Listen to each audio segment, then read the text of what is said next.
Bonsoir à vous. Dans les sections passées, nous avons vu comment créer un produit, comment ajuster la quantité du produit. Dans cette section, nous allons voir comment transférer les produits vers nos points de vente. Donc, nous allons voir le dispatching des produits vers les points de vente. Donc, pour faire le dispatching, pour transférer les produits vers les points de vente, nous allons devoir venir dans l'onglet Dispatch. Dans Dispatch. Donc, dans Dispatch ici, nous sommes ici dans l'onglet Dispatch. Ici, on voit le nombre de dispatchs effectués, dispatch en attente, ici reçu aujourd'hui, valeur du jour. Donc ici, nous allons effectuer un nouveau dispatch. Donc, un nouveau transfert de produit. Donc ici, on vient dans nouveau dispatch. On vient ici, on fait nouveau dispatch.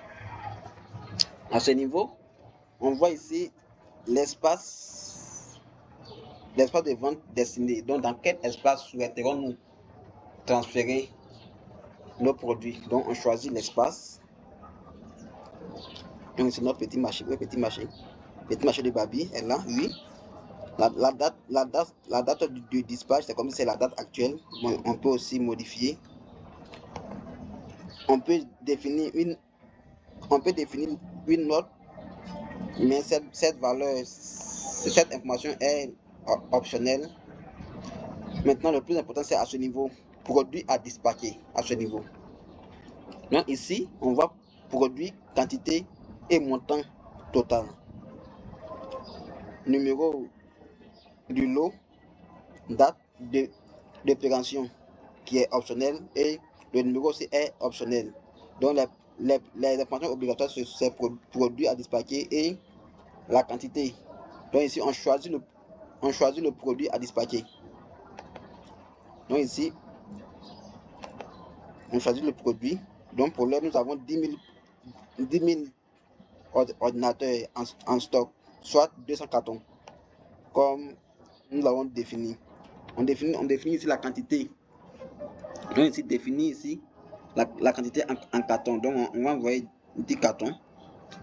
Donc vous voyez un peu comment est-ce que ça se passe. Donc ici, comme ici, on a fait un ajout en lot. Donc lorsqu'on choisit le nombre de cartons, automatiquement le système calcule le nombre. Ça calcule la valeur et tout ce qui rentre en ligne de compte, c'est-à-dire le stock actuel. Nous avons 1000 articles, soit 200 cartons. Maintenant, nous avons pris ici 10 cartons, ce qui fait 10 fois 50, ça fait 500. Car dans un carton, on a 50 ordinateurs, batteries, soit un montant de 4 millions qui est là, de 14 millions. Alors, parce que un montant de 14 millions, soit un montant de 14 millions. Là c'est ça c'est en termes de prix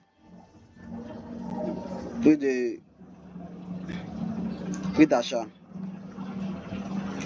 Voilà, donc un montant de 14 millions.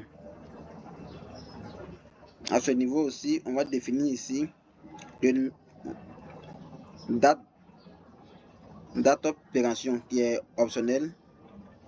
Donc ici, on vient définir les paliers de remise. Donc ici, on peut définir les paliers de remise. Par exemple, si un client lambda vient dans votre boutique et qu'il achète peut-être 14 ordinateurs, mais bon, 14 batteries, vous pouvez décider de définir les paliers de remise. Voilà, donc les seuils de remise.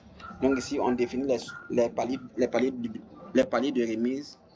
Ici, on peut dire ici un client lambda achète de 4 à de 5 ou plus de 5 produits, on peut lui appliquer une remise fixe de 5%.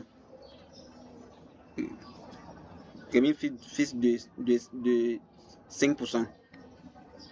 On fait aussi ajout. Donc on a fini avec ce produit. Donc on va faire maintenant ajout de nouveaux produits. On choisit encore. Mais ici nous avons nos produits à ce niveau.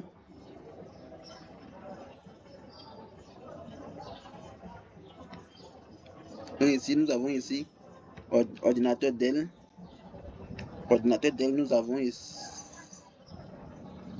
ordinateur Dell. Donc ici voilà le prix de vos. Donc ici ordinateur Dell, là c'est en pièces. On va choisir peut-être, on va transférer peut-être 100 en boutique. C'est qu'on va faire 414 millions. On définit les paliers de remise, peut-être de 5 à 10. On peut lui appliquer une remise fixe peut-être fixe de 50 000 et de 11 à ou plus, on peut lui appliquer une remise fixe de 10%.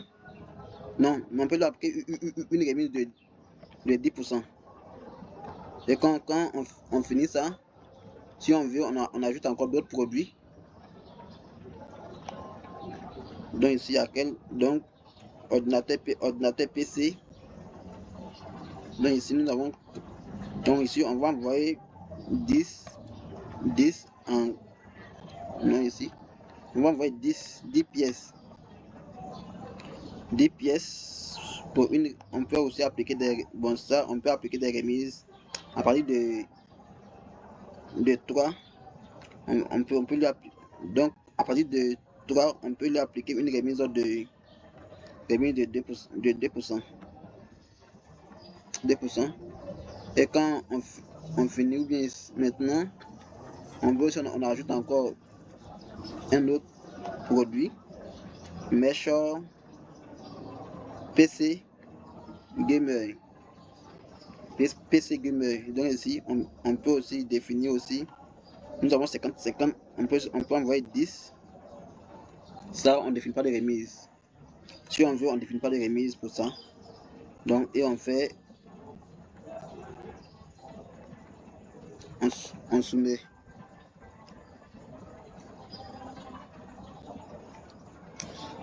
Donc, voici ici le dispatch à ce niveau. Donc, le dispatch est fait.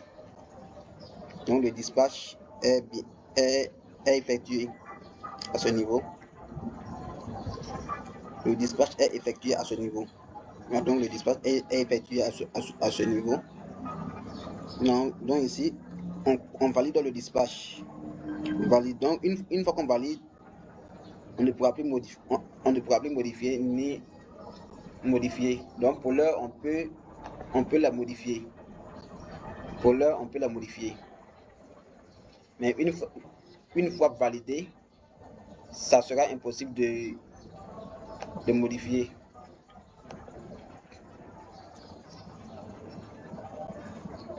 Donc ici, on modifie.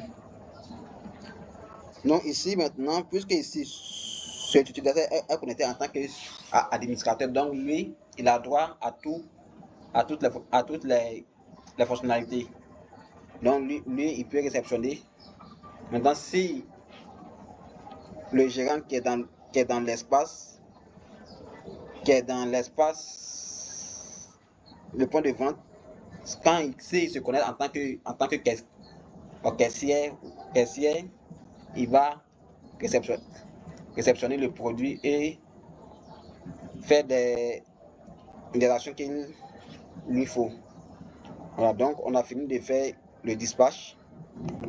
Donc ici, voici la liste des dispatchs qui sont là. Notre dispatch actuel, les voici ici. Donc si on vient dans le moment du stock, donc voilà. Donc ici, on a fait ici Voilà, donc ici, voici comment effectuer les dispatchs.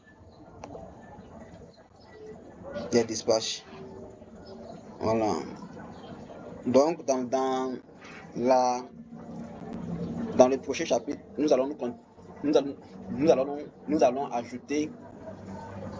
ajouter des employés, des gérants, et les attribuer des tâches à faire. Donc, on va aller voir sur notre dashboard. Non, à dashboard, pour l'heure, nous avons aucune action sur le dashboard. Voilà, donc voilà comment faire des dispatchs dans la plateforme Aruba. Merci.